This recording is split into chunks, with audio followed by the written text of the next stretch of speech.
Today I will explain you why is life so hard.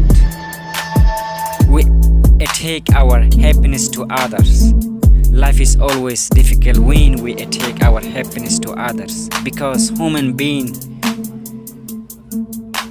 can disappoint at any time. We attend to trust friends and others people, and so other close people. This trust being a level of dependence that we have on them. If you fail, never give up, because failures means first attempt in learning, and it's not the end. In fact, end means effect never dies.